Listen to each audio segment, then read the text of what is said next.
Effectively dimension हमें क्या बताते हैं, किसी भी फंडामेंटल फिजिकल क्वांटिटी को कितना यूज कर रही है कोई डिराइव्ड फिजिकल क्वांटिटी, ये आपको पता लगता है उसके डायमेंशनल फॉर्मूले से। ठीक है, हमने एक एग्जांपल देख लिया, जैसे वेलोसिटी का देखा था। अब आप देख सकते हो एक्सेलरेशन का अगर मैं एग्जांपल ले लूं, जैसे हमें पता है कि एक्सेलरेशन का अगर कोई आपसे पूछे कि डायमेंशन क्या होगा, तो एक्सेलरेशन के बारे में हम जानते हैं कि इसकी यूनिट क्या हो जाती है। एक्सेलरेशन की यूनिट होती है मीटर पर सेकेंड स्क्वायर। तो यूनिट से आप क्या निकाल सकते हो, इसका डायमेंशन निकाल सकते हो। आप देख सकते हो यहाँ पे लेंथ का एक डायमेंशन यूज किया गया है, तो मैं एल लिख दूंगा, और यहाँ एक टाइम का डायमेंशन यूज किया गया है, और टाइम के डायमेंशन की पावर क्या है, 2 है। तो ये बेसिकली लिखा हुआ है एल बाय टी का स्क्वायर। इसी को हम किस तरह से लिख देते हैं, एल टी की पावर -2। तो इस तरह से आप किसी भी डिराइव्ड फिजिकल क्वांटिटी का डायमेंशनल फॉर्मूला लिख सकते हो with the help of fundamental physical quantities. ठीक है ना। एक और इंपॉर्टेंट पॉइंट जो आपको याद रखना है वो है कि ट्रिग्नोमेट्रिक और एक्सपोनेंशियल फंक्शन जो होंगे उनके कोई डायमेंशन नहीं होते हैं। ठीक है ना। जैसे कि अगर हमसे कोई बोलता है कि मान लो साइन ऑफ कुछ यहां पे लिखा हुआ है ax/b, कोई अगर यहां पे पूछे और आपसे बोले कि इस पूरे फंक्शन का डायमेंशन क्या होगा, तो आपको याद रखना है कि किसी भी ट्रिग्नोमेट्रिक फंक्शन या एक्सपोनेंशियल फंक्शन यानी e की पावर जैसे कि कुछ रखा हुआ है मान लो 4x, इस पूरे फंक्शन का कोई डायमेंशन नहीं होगा। ये क्वांटिटीज क्या होती हैं, डायमेंशनलेस होती हैं। और आपको ये भी याद रखना है कि साइन के अंदर भी क्वांटिटी जो आप डालते हो, ट्रिग्नोमेट्रिक फंक्शन के अंदर भी जो क्वांटिटी आप डालते हो वो भी कैसी होनी चाहिए, डायमेंशनलेस होनी चाहिए। समझ आ रही है, बताता है। ठीक है, तो लॉ ऑफ होमोजेनिटी आपको ये बताने वाला है कि अगर आपके पास कोई रिलेशन दी हुई है कुछ फिजिकल क्वांटिटीज में, जैसे कि मैं बोल दूं आपके पास एक रिलेशन है कि x is equal to y plus z, तो यहां से आप एक इंटरप्रिटेशन ये डिराइव कर सकते हो कि जो फंडामेंटल फिजिकल क्वांटिटी है x, फंडामेंटल फिजिकल क्वांटिटी है y, या कोई भी फिजिकल क्वांटिटी है x, कोई फिजिकल क्वांटिटी है y और कोई फिजिकल क्वांटिटी है z, तो यहां से हम ये कह सकते हैं कि all x, y and z must have same dimensions. ठीक है ना। तो यहां पे अगर आपके पास कोई भी बेसिकली रिलेशन अगर दी हुई है फिजिकल क्वांटिटीज के बीच में, तो वो रिलेशन वैलिड है या वैलिड नहीं है, ये हम पता करते हैं लॉ ऑफ होमोजेनिटी से। ठीक है ना। तो किसी भी इक्वेशन की या किसी भी रिलेशन की एक्यूरेसी या करेक्टनेस को आप चेक कर सकते हो किससे, लॉ ऑफ होमोजेनिटी से। ठीक है। अब इस लॉ के क्या है, सिंपली कुछ रूल्स हैं जो हमें याद रखने हैं। ठीक है, वो मैं बता देता हूं। मतलब ये हुआ कि अगर आप दो फिजिकल क्वांटिटीज को मल्टीप्लाई करना चाहते हो या डिवाइड करना चाहते हो, तो इसके लिए इनके डायमेंशन सेम हो ऐसा कोई जरूरी नहीं है, ये हम जानते भी हैं। अगर आपने इक्वेशन ऑफ मोशन कभी सुनी है तो आपको पता होगा v इज इक्वल टू क्या आता है, u प्लस at आता है। यहाँ पे अगर हम वेलोसिटी के डायमेंशन देखना चाहें तो हमें पता है यूनिट होती है मीटर पर सेकेंड। ठीक है, पहले मैं यूनिट्स लिख लेता हूं। जैसे इसकी होती है मीटर पर सेकेंड, इसकी होती है मीटर पर सेकेंड, ठीक है ना। इसकी होती है मीटर पर सेकेंड स्क्वायर, और इसकी होती है हमारे पास क्या, टाइम यानी कि सेकेंड। मैं सिंपली क्या लिख सकता हूं उसे, सेकेंड। ठीक है, तो यहां से अगर मैं डायमेंशन लिखता हूं तो वेलोसिटी का डायमेंशन आपको यहां से क्या मिलेगा, देखो मीटर यानी कि लेंथ आपने एक पावर में यूज किया, और पर सेकेंड यानी टाइम -1। सिमिलरली यहां पे डायमेंशन हमारे पास आ गया एल टी की पावर -1। और यहां पे आप देख सकते हो अगर मैं एक्सेलरेशन इनटू टाइम इसके लिए लिखना चाहूं तो पूरा डायमेंशन तो क्या आ रहा है, एल टी की पावर -1। लेकिन आपने जिन क्वांटिटीज को मल्टीप्लाई किया था ए और टी को, तो हम देख सकते हैं कि ए का जो डायमेंशन था वो तो क्या था, एल टी की पावर -2, और जबकि टाइम का तो सिंपली डायमेंशन क्या था, टी। यानी कि हम दो ऐसी फिजिकल क्वांटिटीज को मल्टीप्लाइड या डिवाइड कर सकते हैं जिनका डायमेंशन सेम ना भी हो, लेकिन आप ऐड और सब्ट्रैक्ट उन्हीं फिजिकल क्वांटिटीज को कर सकते हो जिनका डायमेंशन क्या हो, सेम।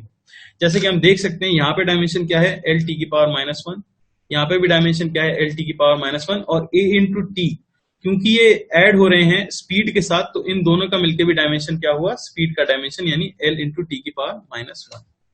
तो यही सिंपल सा क्या है, लॉ ऑफ होमोजेनिटी। तो दो रूल आप सिंपली याद रखोगे, क्या कि दो फिजिकल क्वांटिटीज को मैं ऐड और सब्ट्रैक्ट सिर्फ तभी कर सकता हूं जब दोनों के डायमेंशंस क्या हो, सेम हो।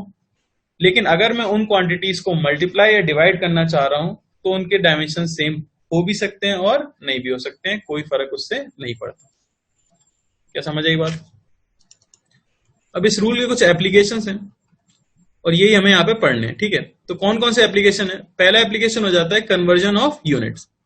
कई क्वेश्चन ऐसे आ जाते हैं कि जैसे हम एसआई यूनिट में मानते हैं कि मास का एसआई यूनिट जो हो जाता है वो क्या हो जाता है, 1 kg हो जाता है। लेंथ का एसआई यूनिट क्या हो जाता है, तो वो 1 मीटर हो जाता है, ठीक है ना। अगर कोई आपसे बोल दे हाइपोथेटिकल दुनिया में कि हमने ये यूनिट्स बदल दी हैं, ठीक है, और अब आप किसी फिजिकल क्वांटिटी को नई यूनिट के टर्म्स में एक्सप्रेस करो, तो वो हम इस लॉ की हेल्प से कर पाते हैं। कैसे करेंगे वो हम अभी देखने वाले हैं, ठीक है। अगला एप्लीकेशन हो जाता है checking the correctness of a physical relation, ठीक है। तो आपके पास कुछ फिजिकल क्वांटिटीज हैं, उनके बीच में कुछ रिलेशन दी गई है और आप चेक करना चाहते हो कि वो रिलेशन सही है या नहीं है। तो ऑब्वियसली कोई भी फिजिकल क्वांटिटीज की रिलेशन करेक्ट तभी हो सकती है जब वो डायमेंशनली करेक्ट हो, ठीक है ना। यानी कि वो लॉ ऑफ होमोजेनिटी को क्या करना चाहिए, फॉलो करना चाहिए। और क्या एप्लीकेशन आ जाती है? और एप्लीकेशन आ जाती है उस फिजिकल रिलेशन की करेक्टनेस को चेक करना, ठीक। और आप क्या कर सकते हो, और आप डिफरेंट क्वांटिटीज के बीच में रिलेशन एस्टेब्लिश कर सकते हो, वो भी हम देखेंगे कैसे करते हैं, ठीक है। और मान लो कि कोई रिलेशन दी गई है जिसमें आपको कुछ क्वांटिटीज नोन है, तो फिर अगर उस रिलेशन के अंदर कोई कांस्टेंट यूज किया जा रहा है, जैसे कि हम देखेंगे भी, जैसे लॉ ऑफ ग्रेविटेशन में कोई कांस्टेंट आता है, लॉ ऑफ इलेक्ट्रोस्टैटिक्स उसके अंदर भी, कूलम्ब्स लॉ के अंदर कोई कांस्टेंट आता है, तो उनकी डायमेंशन अगर हम पता करना चाहें तो वो भी हम इसी डायमेंशनल एनालिसिस से पता कर सकते हैं, ठीक है। तो एक एक करके सबको देख लेते हैं। सबसे पहले जैसे कि है कन्वर्जन ऑफ यूनिट्स, तो किस तरह से आप यूनिट्स को कन्वर्ट करते हो वो यहां पे देख सकते हैं। उसका नाम है क्यू। तो अब हम किसी भी फिजिकल क्वांटिटी को जब एक्सप्रेस करते हैं तो हम दो चीजों का इस्तेमाल करते हैं, ठीक है। तो मेरे पास कोई फिजिकल क्वांटिटी है क्यू, एक तो मैं बताऊंगा उसका मैग्नीट्यूड और एक मैं बताऊंगा उसकी यूनिट। तो मैग्नीट्यूड को मैं एम से रिप्रेजेंट कर देता हूं और यूनिट को मैं यू से रिप्रेजेंट कर देता हूं। यहां यू को मैंने माना है कि वो उसकी एसआई यूनिट होगी। अब आप किसी भी दूसरे सिस्टम में अगर इस फिजिकल क्वांटिटी को एक्सप्रेस करना चाह रहे हो तो आप यूनिट चेंज कर सकते हो और मैग्नीट्यूड चेंज कर सकते हो, लेकिन वो फिजिकल क्वांटिटी तो क्या रहने वाली है, सेम ही रहने वाली है। समझ आ रही बात? जैसे मैं एक एग्जांपल ले लूं कि मान लो मैं अगर किसी आदमी का मास लिखना चाह रहा हूं या किसी ऑब्जेक्ट का मास लिखना चाह रहा हूं, वो है 1 किलोग्राम। तो आपको समझ आ रहा है मैंने किस सिस्टम में लिखा है, मैंने ये एसआई सिस्टम में लिखा है। यहां मास का मैग्नीट्यूड तो कितना है, 1 है, और उसकी यूनिट कितनी है, किलोग्राम। लेकिन मैं इसे एक और लिख सकता हूं, क्या मैं इसे लिख सकता था 1000 ग्राम। तो ये तो हमने रिप्रेजेंट कर दिया था किसमें, एसआई सिस्टम में, और ये हमने रिप्रेजेंट कर दिया है किसमें, सीजीएस सिस्टम में। तो यहां पे आप देख सकते हो कि मैग्नीट्यूड की वैल्यू तो कितनी हो गई है, 1000, और यूनिट केजी से बदल के क्या हो गई है, ग्राम। लेकिन ये फिजिकल क्वांटिटी तो क्या रही, सेम रही। यानी अगर आप एक फिजिकल क्वांटिटी को अलग अलग डिफरेंट सिस्टम्स में भी रिप्रेजेंट कर देते हो तब भी फिजिकल क्वांटिटी तो क्या रहती है, सेम रहती है। तो अगर मेरे पास अलग अलग डिफरेंट सिस्टम है रिप्रेजेंट करने के लिए किसी फिजिकल क्वांटिटी को, तो हम उनमें क्या रिलेशन लिख सकते हैं कि हमारी जो फिजिकल क्वांटिटी है वो सिंपली लिखी जा सकती है n1u1 is equal to n2u2 is equal to n3u3, और ये चीज क्या रहने वाली है, कांस्टेंट रहने वाली है। तो अगर किन्हीं दो सिस्टम्स में हमारी फिजिकल क्वांटिटी को रिप्रेजेंट किया गया है तो मैं उन्हें कंपेयर करके उनमें रिलेशन निकाल सकता हूं, ठीक है ना। एक एग्जांपल देख लेते हैं इसके ऊपर तो क्लियर होगा, ठीक है। जैसे कि हम पढ़ेंगे आगे चल के, चैप्टर आएगा आपके पास प्रॉपर्टीज ऑफ मैटर, तो इसमें एक क्वांटिटी आती है यंग्स मॉड्यूलस। इस चैप्टर में यही खास बात है, कई सारे क्वेश्चन आएंगे और टर्म्स आपने नहीं भी सुनी होंगी, लेकिन आंसर हम क्या कर सकते हैं, निकाल सकते हैं, क्योंकि हमें मतलब नहीं है कि उसका मीनिंग क्या है उससे। तो मान लो कहीं पे दिया हुआ है कि यंग्स मॉड्यूलस जो है उसकी वैल्यू है 25 इंटू 10⁻10 न्यूटन पर मीटर स्क्वायर, और ये किसमें है, ये एसआई सिस्टम में है। और कोई आपसे बोले कि इस चीज को आपको रिप्रेजेंट करना है इन सीजीएस सिस्टम, ठीक है। तो सीजीएस के बारे में थोड़ा बहुत हमें पता होना चाहिए, क्या कि सीजीएस में लेंथ जो होती है उसे तो हम रिप्रेजेंट करते हैं किसमें, सेंटीमीटर में, मास को करते हैं ग्राम में, और टाइम को करते हैं सेकंड में। समझ आ रही है बात? अब यहां पे हम क्या करने वाले हैं, सीधे सीधे कन्वर्ट करने वाले हैं। आप यहां पे एक चीज देखो कि एसआई सिस्टम में यूनिट क्या है, SI सिस्टम में यूनिट है न्यूटन पर मीटर स्क्वायर। पहले मैं इसे थोड़ा सा क्या कर लेता हूं, सिंप्लीफाई कर लेता हूं। तो न्यूटन आपको पता है क्या हो जाता है, फोर्स हो जाता है बेसिकली। तो फोर्स की यूनिट क्या हो जाएगी, फोर्स की यूनिट क्या हो जाएगी, मास यानी कि केजी इंटू एक्सेलरेशन यानी मीटर पर सेकेंड स्क्वायर और इंटू 1 बाय मीटर स्क्वायर, यानी कि हम कह सकते हैं कि इसकी जो यूनिट है वो क्या है, kg by metre second square. तो अगर मैं इसके डायमेंशन लिख लूं तो डायमेंशन क्या आने वाला है, डायमेंशन आपको मिल जाएगा मास लेंथ की पावर -1 क्योंकि मीटर ऊपर जाएगा, और टाइम की पावर -2 क्योंकि नीचे सेकेंड स्क्वायर है। समझ आ रही बात। तो ये तो हमने लिख लिया है डायमेंशन किससे, ये हमने लिख लिया है dimension SI unit of system से। समझ आ रही है बात। अब मैं मान लेता हूं कि इन CGS यूनिट, जो हमारा CGS यूनिट है, उसमें इस क्वांटिटी की वैल्यू हो जाती है कुछ N2, ठीक है ना। और आपको पता है कि आप यहां पे क्या लिखने वाले हो, ऑब्वियसली यूनिट तो यही बनने वाली है, बस आप केजी की जगह क्या यूज करने वाले हो, ग्राम यूज करने वाले हो। तो मैं यहां लिख देता हूं ग्राम सिंपली, अपॉन मीटर की जगह मैं क्या यूज करने वाला हूं, सेंटीमीटर यूज करने वाला हूं, और टाइम की जगह तो सेकेंड ही रहने वाला है। तो इस तरह से आपने CGS सिस्टम में उस क्वांटिटी को क्या कर दिया, रिप्रेजेंट कर दिया। अब हम क्या कर सकते हैं, अब हम सिंपली इन्हें क्या कर सकते हैं, इक्वेट कर सकते हैं। क्या लिख सकते हो आप, यहां पे मैं लिख सकता हूं कि N1U1 जो भी था ये इक्वल हो जाना चाहिए N2U2 के। तो SI सिस्टम में तो हमें पता है वैल्यू पूरी की पूरी जो है 25 इंटू 10⁻10, ठीक है ना। और यूनिट हमें पता है कितनी आ चुकी है, केजी पर मीटर सेकेंड स्क्वायर, ठीक है ना। इसी को मैं अगर इक्वेट कर दूं किससे, N2 जो हमें वैल्यू फाइंड करनी है, और यूनिट तो हमें पता है 1 ग्राम लिखा हुआ है, ठीक है ना। तो 1 ग्राम को आप क्या लिख सकते हो, अगर आप केजी में रिप्रेजेंट करो तो मैं क्या लिख दूंगा ऐसे, 10 की पावर -3 केजी बाय 1 सेंटीमीटर को 10 की पावर -2 मीटर, और सेकेंड तो सेकेंड ही है। यहां से कंपेयर करके हमें N2 की वैल्यू मिल जाएगी। N2 की वैल्यू आपके पास कितनी आ जाएगी, 25, देखो 10 की पावर -1 बचेगा उधर जाएगा, इंटू 10⁻11। तो अगर आप इसे रिप्रेजेंट करना चाहते हो CGS यूनिट में, तो हमारी फिजिकल क्वांटिटी सिंपली क्या हो जाएगी, यंग्स मॉड्यूलस की वैल्यू हो जाएगी 25 इंटू 10⁻11। केजी की जगह बस क्या आ जाएगा, ग्राम पर सेंटीमीटर सेकेंड स्क्वायर। एक क्वेश्चन आप ट्राई करो जरा, यहां पे दिया हुआ है the dimensional formula of viscosity. अब विस्कोसिटी क्या है उससे अभी मतलब नहीं होना चाहिए, ठीक है, आगे चैप्टर आएगा उसमें पता लगेगा। The dimensional formula of viscosity is given as ml to the power -1 t to the power -1, ठीक है। इसे पॉइजली कहते हैं, SI सिस्टम है ये। तो कन्वर्ट करना है आपको इसको किसमें, पॉइज में। तो बताओ एक पॉइजली कितने पॉइज होगा, ट्राई करो जरा, ठीक है। तो क्या कर लेते हैं, कंपेयर कर लेते हैं बस, है ना। तो क्या पता है आपको, आपको पता है कि N1U1 ये होना चाहिए N2U2, ठीक है। तो 1 पॉइजली को हमें कन्वर्ट करना है, और पॉइजली जो है SI यूनिट है ऐसा हमें बोला गया है।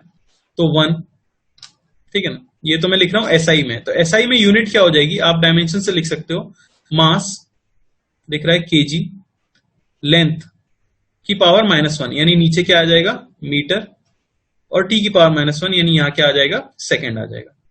मैं मान लेता हूं कि CGS यूनिट में इसका कुछ मैग्नीट्यूड होगा N2, और यहां मैं क्या लिख दूं, उसकी सिंपली यूनिट लिख देता हूं मैं। तो मास की यूनिट CGS यूनिट में क्या हो जाएगी, CGS सिस्टम के अंदर मास की यूनिट हमें मिल जाएगी कितनी, ग्राम, ठीक है। तो यहां सिंपली ग्राम आ गया, अपॉन लेंथ की सेंटीमीटर, और टाइम की तो क्या है, सेकेंड ही है। इसी को थोड़ा सा चेंज करके N2 ग्राम को मैं क्या लिख सकता हूं, 10 की पावर -3 केजी, अपॉन सेंटीमीटर को मैं लिख सकता हूं 10 की पावर -2 मीटर, और इंटू क्या, सेकेंड। तो यहां से सॉल्व करोगे आप, N2 की वैल्यू आपको क्या मिल गई है, 10 मिल गई है। समझ आ रही है बात। यानी कि 1 पॉइजली को मैं सिंपली क्या लिख सकता हूं, ये हो जाएगा आपके पास 10, अगर आप इस यूनिट में लिखना चाहते हो 10 ग्राम पर सेंटीमीटर सेकेंड। एक और क्वेश्चन कर लेते हैं, चलो। तो ये रहा क्वेश्चन, अब तो दिख रहा होगा सबको, अगर नहीं दिख रहा तो अभी भी मैं लिख देता हूं। तो क्वेश्चन है कि आपको क्या करना है, 1 कैलोरी के बारे में बताया गया है, इज इक्वल टू 4.2 जूल, ठीक है।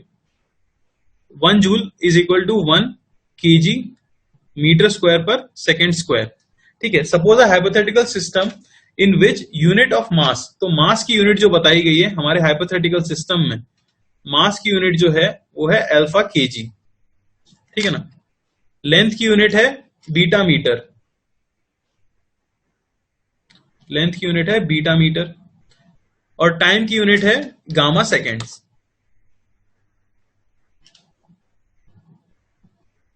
टाइम की यूनिट है गामा सेकेंड्स। तो आपको क्या करना है, 1 कैलोरी को रिप्रेजेंट करना है इस नए सिस्टम के रिस्पेक्ट में, ठीक है ना। तो ये हाइपोथेटिकल है। हम क्या करते हैं हमेशा, हम मास की यूनिट क्या लेते हैं, 1 केजी लेते थे, यहां पे 1 की जगह कुछ अल्फा ले लिया गया है, ठीक है ना। तो आपको क्या करना है, 1 calorie in terms of new units, बताओ जरा क्या आएगा, ठीक है। तो करना क्या है, बस आपको करना वही है, N1 U1 बराबर N2 U2। क्या कर देंगे हम, सिंपली आप कर सकते हो N1 U1, ये क्या होना चाहिए N2 U2, क्योंकि डायमेंशन तो क्या रहने वाले हैं, किसी भी सिस्टम के अंदर सेम ही रहने वाले हैं, ठीक है ना। यहां हम लिख देते हैं SI सिस्टम के अंदर, तो 1 कैलोरी के बारे में हमें पता है वो है 4.2 kg metre square by second square, ठीक है ना। ये इक्वल हो जाएगा किसके, मान लो कि दूसरे सिस्टम के अंदर जो हमारा हाइपोथेटिकल सिस्टम है उसमें ये क्या हो गया N2, इसका मैग्नीट्यूड। अब बस केजी की जगह आप क्या यूज करने वाले हो, अल्फा केजी यूज करने वाले हो। सिमिलरली जैसे कि हम सेंटीमीटर में कर देते थे, तो मैं क्या कर देता था, मीटर को 10 की पावर -2 मीटर लिख देता था, ठीक है ना। 1 केजी को जब हम ग्राम कर देते थे तो हम लिख देते थे 10 की पावर -3 केजी। सिमिलरली यहां मीटर को मैं क्या लिख दूंगा, बस बीटा मीटर की पावर 2 बाय गामा सेकेंड की पावर 2। और यहां से आप कंपेयर करोगे, आपको N2 की वैल्यू क्या मिलेगी, 4.2 गामा स्क्वायर, ठीक है ना, बाय अल्फा बीटा स्क्वायर। तो ये हमें क्या मिल गया, मैग्नीट्यूड मिल गया है नए वाले सिस्टम के रिस्पेक्ट में। समझ आ रही है बात, ठीक है। तो इसी को क्या लिख सकते हैं, 4.2 अल्फा की पावर -1 बीटा की पावर -2 गामा स्क्वायर। इस तरह से आप लिख सकते हो नए हाइपोथेटिकल सिस्टम के रिस्पेक्ट में। क्या आपको समझ आया? तो ये हम क्या पढ़ रहे थे, अभी तक आपने पढ़ा था पहला एप्लीकेशन, और पहला एप्लीकेशन क्या था, कन्वर्जन ऑफ यूनिट्स, यानी कि आप यूनिट को एक सिस्टम से किसी भी फिजिकल क्वांटिटी को दूसरे सिस्टम में किस तरह कन्वर्ट करते हो। क्लियर हुआ? Checking the dimensional correctness of a relation, ठीक है। क्या हो जाता है इसमें कि कोई भी रिलेशन डायमेंशनली करेक्ट कब हो सकती है, ये हम कैसे समझेंगे। कोई भी रिलेशन डायमेंशनली करेक्ट तभी हो सकती है अगर आपको जो रिलेशन दी गई है उसके इक्वल साइन के दोनों साइड पर जो भी फिजिकल क्वांटिटीज लिखी गई हैं उनका डायमेंशन क्या हो, सेम। जैसे कि अगर कहीं पे लिखा गया है कि x is equal to y z plus मैं कह देता हूं कुछ अल्फा, इस तरह से कोई रिलेशन अगर आपको दी गई है तो हम ये कह सकते हैं कि LHS में जो क्वांटिटी है, ठीक है ना, ये इसका जो डायमेंशन हो इस YZ का मिलके भी वही डायमेंशन होना चाहिए और इस अल्फा का भी वही डायमेंशन होना चाहिए। अगर क्योंकि आप दो फिजिकल क्वांटिटीज को ऐड कर रहे हो और उनका डायमेंशन सेम नहीं है, इसका मतलब कि हमारी रिलेशन कैसी है, गलत है। समझ आ रही है बात?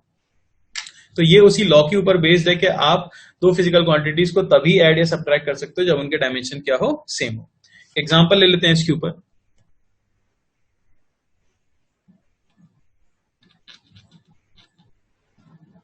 ठीक है ना। तो मान लो कि कोई बोले कि आपके पास एक इक्वेशन है, हम एक इक्वेशन ले रहे हैं जो कि है v is equal to u plus a t square, ठीक है ना। यहां पे v और u क्या है, ये आपकी स्पीड है, a जो है वो आपका एक्सेलरेशन है और t जो है वो आपका टाइम है। तो ये रिलेशन तो काफी पॉपुलर है और सबको पता है कि ये रिलेशन गलत है। v is equal to u plus a t होता है और s is equal to half a t square होता है। और मान लो कि हमें ये नहीं पता होता और हमें बस ये पता करना है कि ये रिलेशन एग्जिस्ट कर सकती है, यानी कि ये रिलेशन सही है या गलत है, ठीक है। तो आप क्या करोगे, क्या कर सकते हैं हम, सिंपली क्या कर देंगे, इक्वल साइन के दोनों तरफ मैच करना चाहेंगे किसे, डायमेंशंस को। यहां पे हम देख सकते हैं कि लेफ्ट साइड में LHS में आपको दिख रहा है कि वेलोसिटी लिखी हुई है। वेलोसिटी का डायमेंशन क्या हो जाएगा, तो वेलोसिटी की यूनिट आपको पता है होती है मीटर पर सेकंड। तो डायमेंशन हो जाएगा लेंथ टी की पावर -1। तो यहां तक तो बात ठीक है। यहां आपको पता है यूवी स्पीड है तो उसका भी डायमेंशन हो जाएगा एल टी की पावर -1। यहां तक बात ठीक है। प्लस ए टी स्क्वायर यहां पे लिखा हुआ है। तो एक्सेलरेशन पहले हम इसकी यूनिट निकाल लेते हैं ताकि इसका डायमेंशन लिख सकें। एक्सेलरेशन की यूनिट होती है मीटर पर सेकेंड स्क्वायर और यहां टी स्क्वायर यानी कि सेकेंड स्क्वायर। तो इसकी यूनिट सिर्फ क्या बची, मीटर, यानी कि इसका डायमेंशन सिर्फ क्या बचा, लेंथ। अब आप देख सकते हो कि यहां पे डायमेंशन था एल टी की पावर -1, यहां पे था एल टी की पावर -1 और यहां सिर्फ डायमेंशन क्या है, एल है। तो इन दोनों को हम ऐड नहीं कर सकते क्योंकि हम उन्हीं फिजिकल क्वांटिटीज को ऐड कर सकते हैं जिनका डायमेंशन क्या हो, सेम हो। यानी कि ये क्या हो चुकी है, डायमेंशनली इनकरेक्ट हो चुकी है। समझ आ रही है बात? तो ये रिलेशन क्या हो जाएंगे, डायमेंशंस। ठीक है, तो हम यहां पे निकाल लेते हैं। यहां पे दिया हुआ है एफ, ये इक्वल है m√x plus N T square के। ठीक है, किस तरह से सॉल्व कर सकते हो आप, डायमेंशनली पूरी इक्वेशन में लिख लो। ठीक है ना। जैसे फोर्स के लिए अगर हम बोलें तो फोर्स की यूनिट क्या होती है, तो फोर्स की यूनिट हो जाती है मास, फॉर्मूला अगर हमें पता है, इनटू एक्सेलरेशन। तो यूनिट हो जाएगी केजी मीटर पर सेकेंड स्क्वायर। यानी कि फोर्स के डायमेंशंस में लिख सकता हूं एम एल, ठीक है ना, टी की पावर -2। ये डायमेंशंस हो गए किसके, फोर्स के। यहां पे आपको बोला गया है कि x जो है डिस्टेंस है। x अगर डिस्टेंस है तो ऑब्वियसली इसकी यूनिट क्या होगी, इसकी यूनिट होगी मीटर। ठीक है ना। तो यहां पे मैं कह सकता हूं इसकी यूनिट हमें पता है मीटर है, यानी कि इसका डायमेंशन आप क्या लिख सकते हो, लेंथ। प्लस यहां पे लिखा हुआ है एन टी स्क्वायर। तो यहाँ टी स्क्वायर ऑब्वियसली टाइम है तो यूनिट है सेकेंड स्क्वायर, यानी डायमेंशन आप क्या बोल सकते हो, टी की पावर 2। अब सोच के देखो कि अगर ये रिलेशन वैलिड है, उन्होंने ऐसा बोला है कि रिलेशन क्या है, वैलिड है, तो m√x का जो डायमेंशन हो, एन टी स्क्वायर का जो डायमेंशन हो और f का जो डायमेंशन हो, वो सब क्या होने चाहिए, सेम होने चाहिए। समझ आई बात? तो यहां पे मैं मान लेता हूं कि m का डायमेंशन होगा कुछ m की पावर a, इस तरह से हम देख सकते हैं। यहां पे अगर है m की पावर a, ठीक है ना, l की पावर b और t की पावर c। तो यहां पे ये मल्टीप्लाइड है किसके साथ, l के साथ, और प्लस यहां पे आपको दिया हुआ है n के डायमेंशन अगर मैं मान लेता हूं कुछ d, l का मैं मान लेता हूं लेंथ का कुछ होगा e, और t का मैं मान लेता हूं कुछ f। तो इंटू यहां पे दिया हुआ है टी स्क्वायर।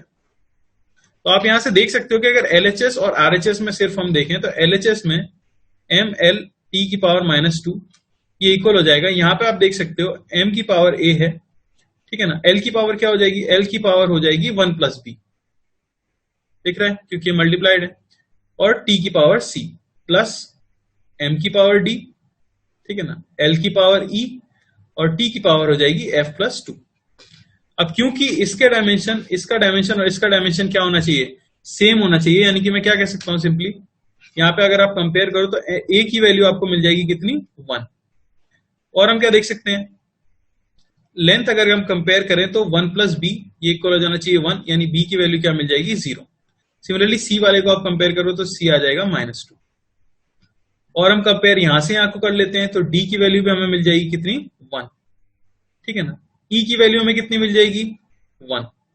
और आप देख सकते हो कि f + 2 जो कि t के लिए है वो इक्वल होना चाहिए -2 के, यानी f की वैल्यू हमें कितनी मिल जाएगी, -4।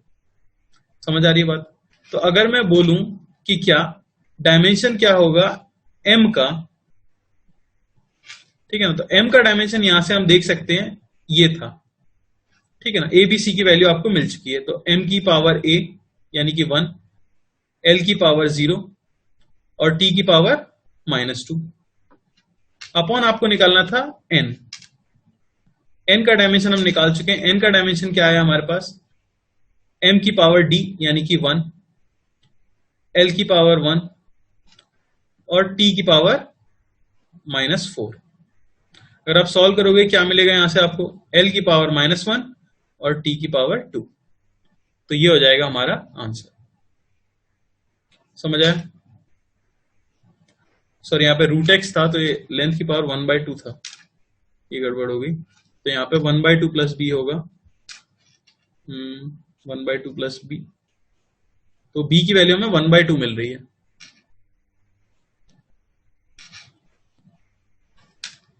ठीक है ना, तो यहाँ पे 1/2 ले लो,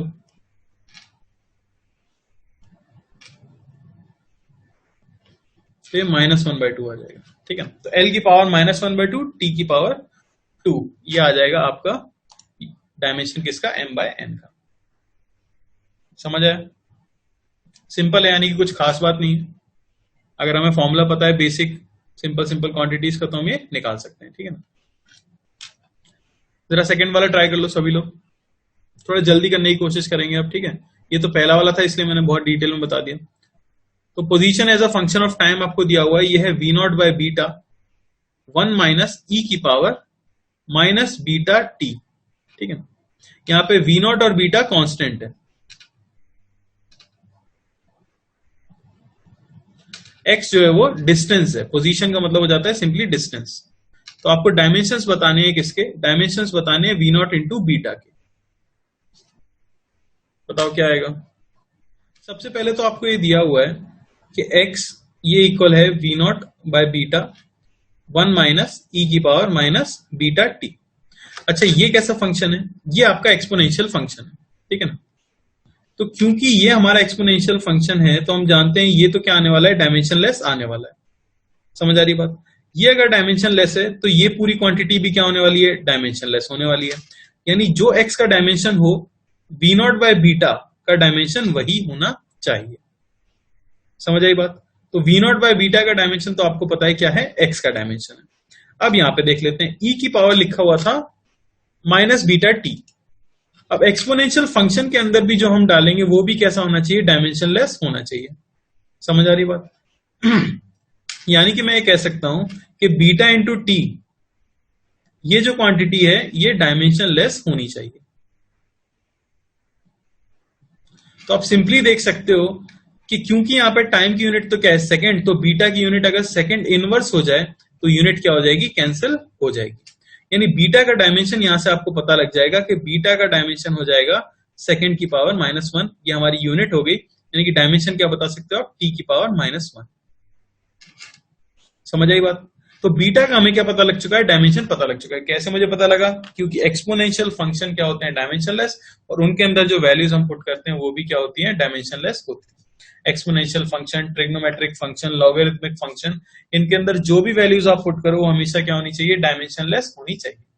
क्योंकि मुझे बीटा की वैल्यू मिल चुकी है और मुझे यहां से पता है कि डायमेंशन ऑफ v0/बीटा ये इक्वल होना चाहिए डायमेंशन ऑफ x, यानी कि मैं कह सकता हूं बेसिकली लेंथ। तो यहां से आप बता सकते हो कि v0 का डायमेंशन क्या होगा। v0 का डायमेंशन सिंपली आपको मिल जाएगा length into dimension of beta, और बीटा का डायमेंशन हम निकाल चुके हैं t-1, यानी ये हो जाएगा LT की पावर -1।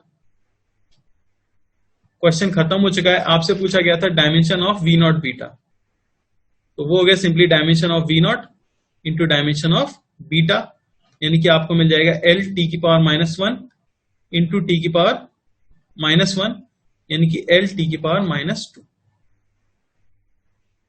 क्वेश्चन का जरा थर्ड पार्ट ट्राई करो। आपको बताना है कि ये इक्वेशन डायमेंशनली करेक्ट है या नहीं है।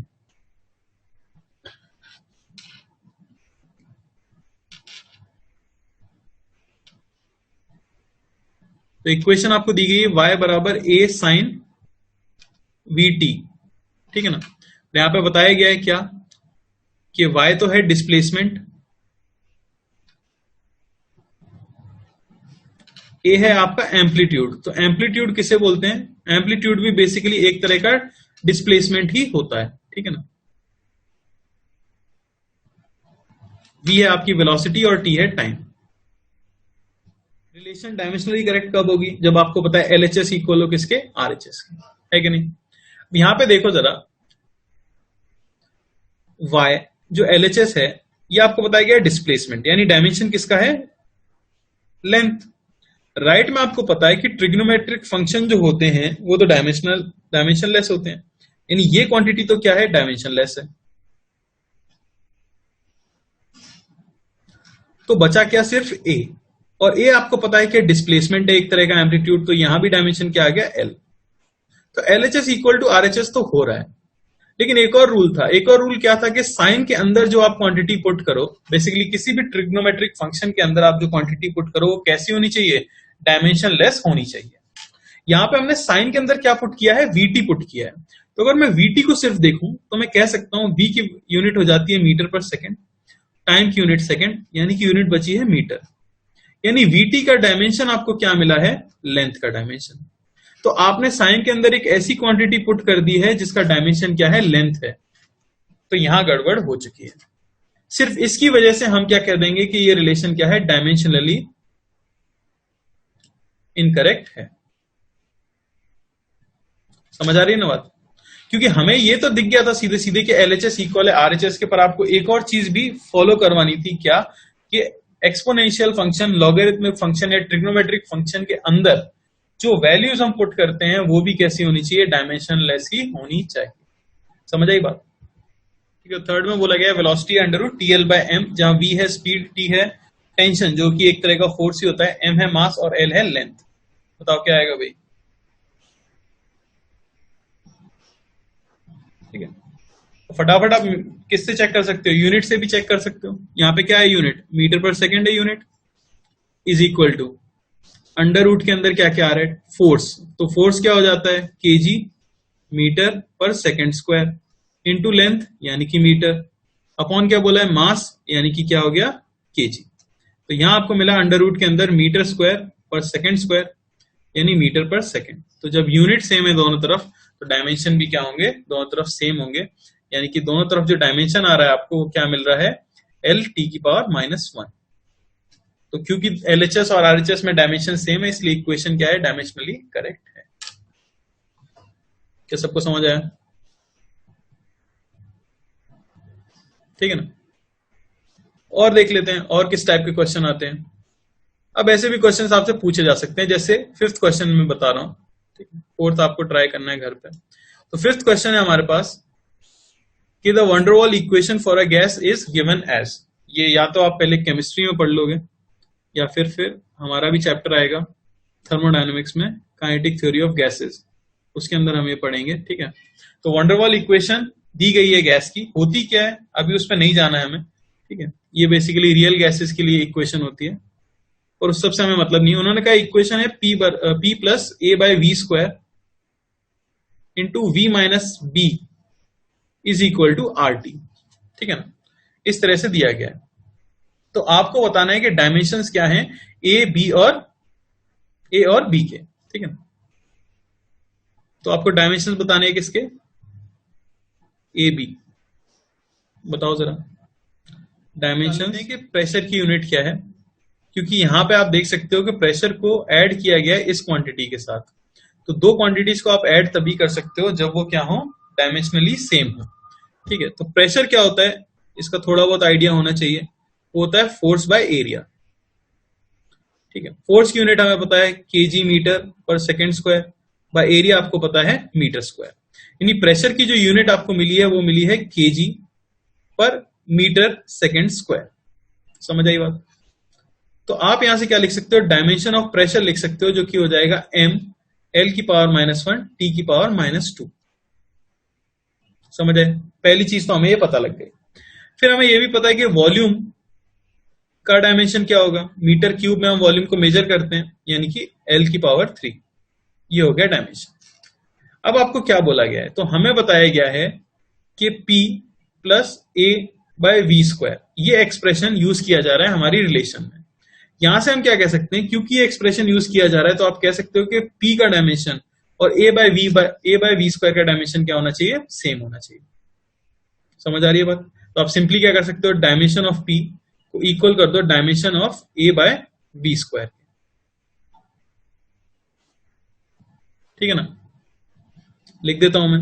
तो P का डायमेंशन हमें पता है M L⁻⁻1 T⁻²। ये इक्वल हो जाएगा dimension of A by dimension of V square. कितना मिल जाएगा हमें? डायमेंशन ऑफ V स्क्वायर, तो V का डायमेंशन का स्क्वायर यानी कि L⁻6। ये हमें मिल गया। क्रॉस मल्टीप्लाई करने से सीधे आपको डायमेंशन ऑफ A यहां पे मिल जाएगा M L⁻5 T⁻²। समझ आया? ये आपको डायमेंशन किसका मिला है? A का। अगर ये डायमेंशन है A का तो यूनिट भी बता सकते हैं हम। यूनिट क्या हो जाएगी? केजी मीटर की पावर 5 बाय सेकंड स्क्वायर।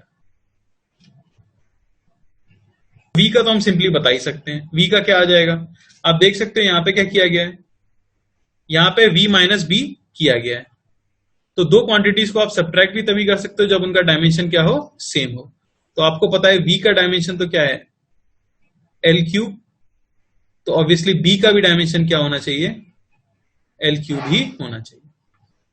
तो यूनिट क्या हो जाएगी, b की यूनिट हो जाएगी मीटर क्यूब। अगले एप्लीकेशन देखते हैं। तो अभी तक तो हमने क्या क्या देखा है, अभी तक आपने देखा है कि आप क्या कर सकते हो, किसी फिजिकल रिलेशन की करेक्टनेस को चेक कर सकते हो, और हम क्या कर सकते हैं, कांस्टेंट के डायमेंशंस को कैलकुलेट कर सकते हैं। अगली चीज हम रिलेशन कैसे एस्टेब्लिश कर सकते हैं, ठीक है।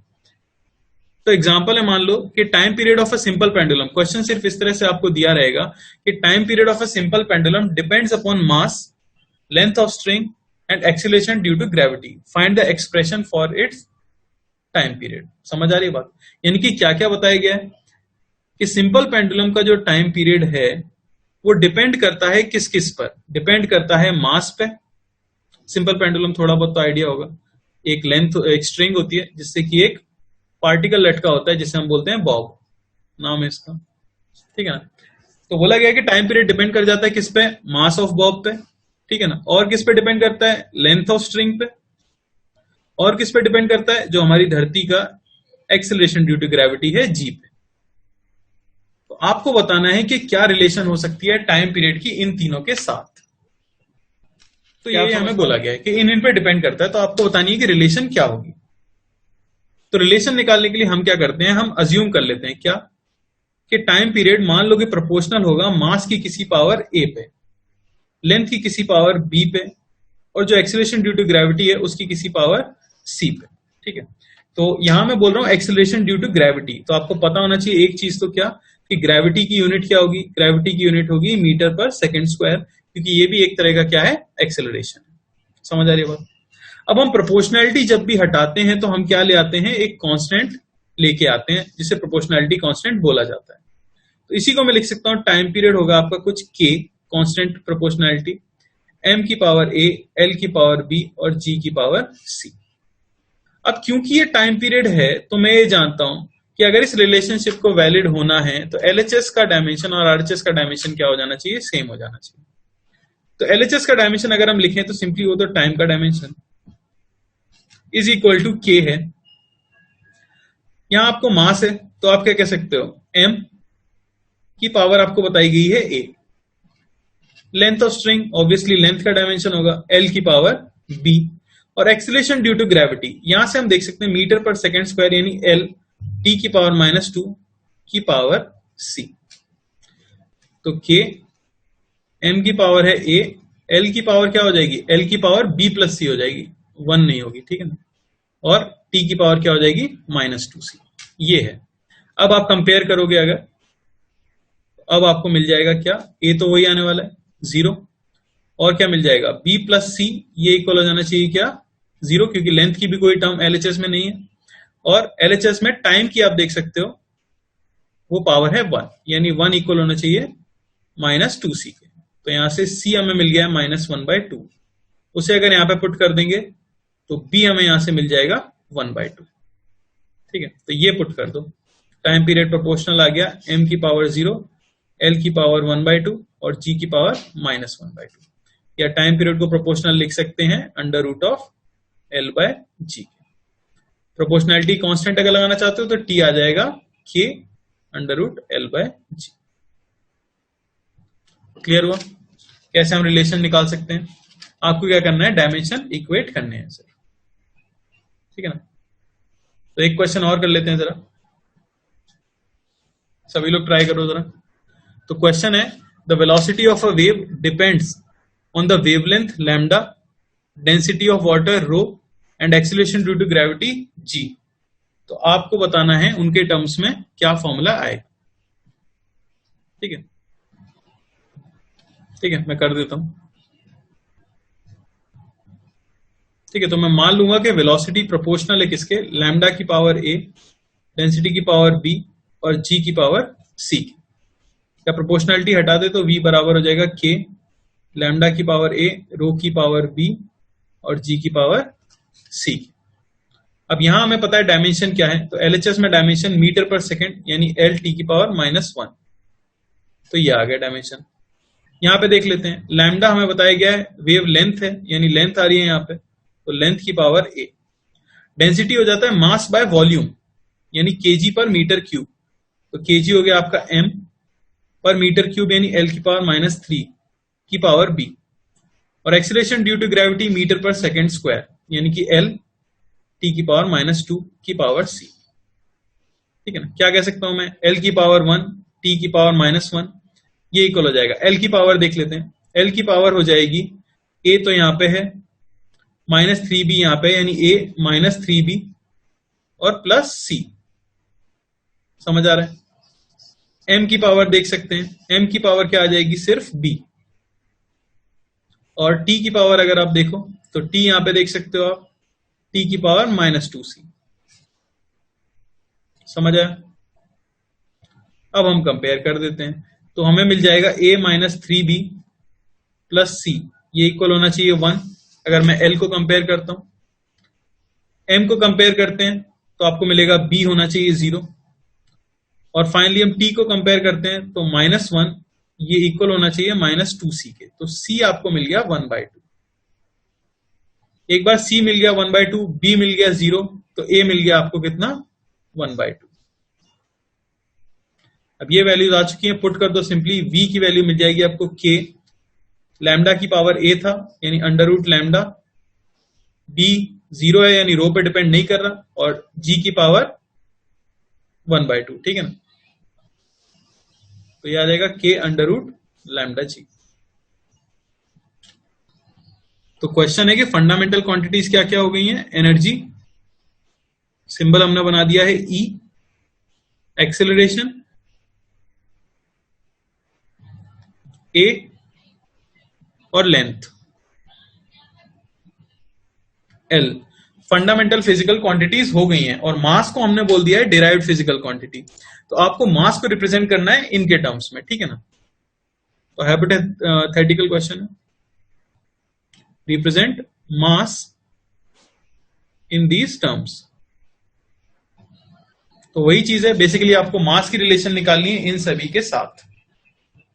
तो एनर्जी तो आप जनरली यूज कर मास, ठीक है ना, मान लो कि मास जो है वो प्रोपोर्शनल होगा किसके, एनर्जी की पावर ए, एक्सेलरेशन की पावर बी और लेंथ की पावर सी के। तो यहां से हमें दिख रहा है यहां तो मास है, ठीक है ना, तो डायमेंशन किसका आने वाला है, एम का आने वाला है। एनर्जी, एनर्जी का कोई भी एक एग्जांपल ले लो, काइनेटिक एनर्जी सबको याद रहती है ½ mv², हाफ का तो कोई डायमेंशन नहीं है, एम यानी कि मास और v² यानी मीटर पर सेकेंड का स्क्वायर यानी L/t की पावर -2, ये हो गई एनर्जी की यूनिट की पावर ए। एक्सेलरेशन मीटर पर सेकेंड स्क्वायर यानी L/t की पावर -2 की पावर क्या हो गई b, और लेंथ यानी कि L की पावर c। तो a की वैल्यू तो हमें 1 मिल ही चुकी थी, यहां पे क्या हो गई टोटल 2a + b + c = 0, ये मिल गया हमें। ए को अगर पुट कहा, और यहां से और क्या मिला है, -2a -2b, ये भी क्या होना चाहिए 0। ए आ गया हमारे पास -b यानी b हमारे पास आ गया -1। ठीक है, तो यहां पे पुट कर देंगे तो c भी हमें क्या मिल जाएगा, -1। और फाइनली हमें मिल जाएगा कि मास को आप लिख सकते हो k e की पावर 1, एक्सेलरेशन की पावर और लेंथ की पावर -1। ठीक है ना।